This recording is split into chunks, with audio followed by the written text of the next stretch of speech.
Hello YouTube family, આજે મારા father in લોનો birthday છે તો મેં વિચાર્યું કંઈક ઝટપટ બની જાય એવી વાનગી બનાવીએ. તો હું આજે બનાવીશ લચકો મોહનથાળ, જેમાં આપણે લઈશું 1 વાટકી ચણાનો કરકરો લોટ, 3 મોટી ચમચી ઘી, અડધી વાટકી ખાંડ અને અડધી વાટકી દૂધ લઈશું. અને જે ઘી ઠરેલું છે એ ઘીને થોડું આપણે ગરમ કરી લઈશું અને દૂધની અંદર 3 ચમચી ભરીને આપણે ઘી નાખીને મિક્સ કરીશું.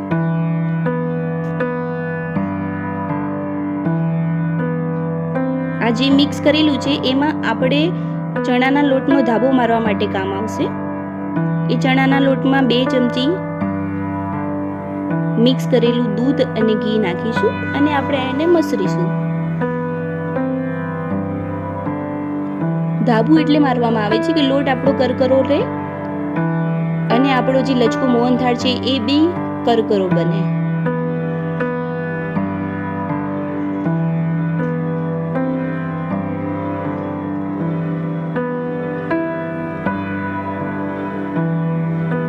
ધાબુ મારી દીધા પછી આપણે એને 10 મિનિટ સુધી ઢાંકીને મૂકી રાખીશું.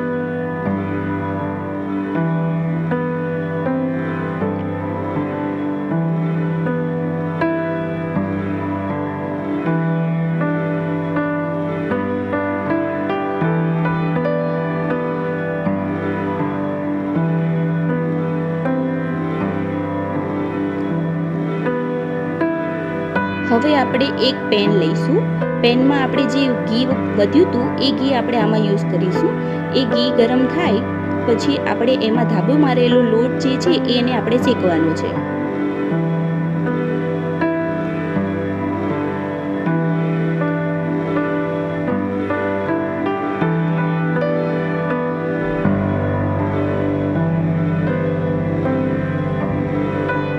હવે લોટ નાખીશું. લોટને ધીમે ધીમે હલાવતો રહેવાનું છે, કેમ કે એટલે કે નીચે ચોંટી ના જાય અને મિશ્રણ થતું રહે લોટનું. એને સતત ચલાવવાનું છે. જેમ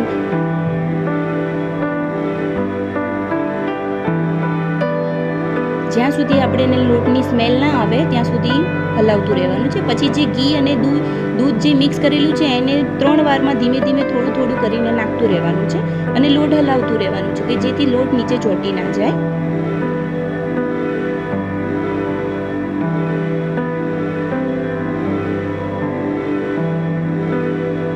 દૂધ અને ઘીના મિશ્રણને જે 3 ભાગમાં આપણે નાખવાનું છે. જ્યાં સુધી દૂધ ઘી બળી ના જાય ત્યાં સુધી આપણે એને હલાવતું રહેવાનું છે કે દૂધ બળી જાય ત્યાં સુધી એને હલાવતા રહીએ તો શું નીચે ચોંટી ના જાય.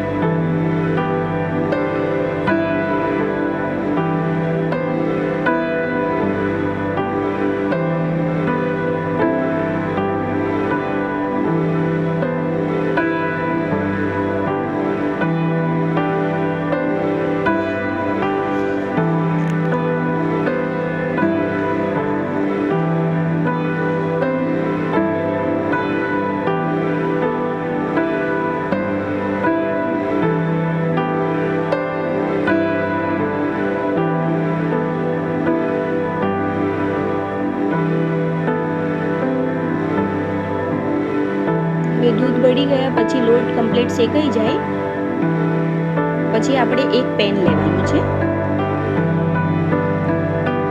એ પેનમાં આપણે અડધી વાટકી પાણી અને અડધી વાટકી જે ખાંડ લીધી હતી એ ખાંડને આપણે ઓગાળવાની છે.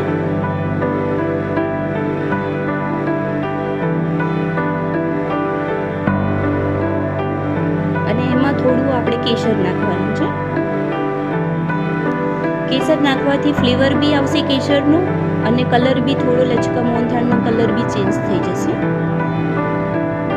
અને ત્યાં સુધી હલાવવાનું છે જ્યાં સુધી ખાંડ ઓગળી જાય ત્યાં સુધી.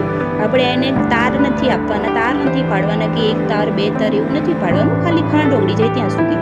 પછી જે ચાસણી છે એને આપણે લોટમાં ભેળવી દઈશું અને જ્યાં સુધી હલાવવાનું છે જ્યાં સુધી આપણે ચાસણી બળી ના જાય અને થોડું ઘી છૂટું ના પડે ત્યાં સુધી આપણે એને શેકતું રહેવાનું છે.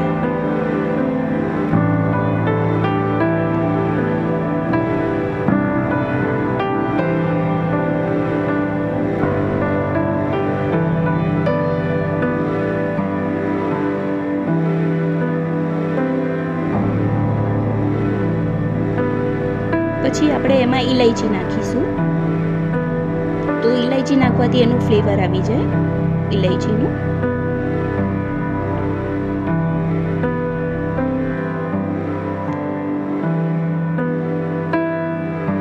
એને મિક્સ જ કરતું રહેવાનું છે જેથી એ નીચે ચોંટે નહીં.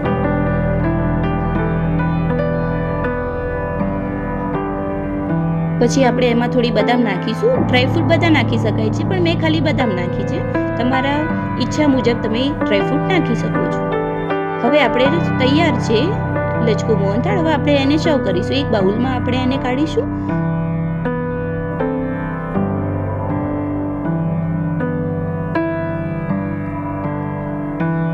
ઉપરથી આપણે એને બદામથી ડેકોરેટ કરી લઈશું. તૈયાર છે આપણો લચકો મોહનથાળ.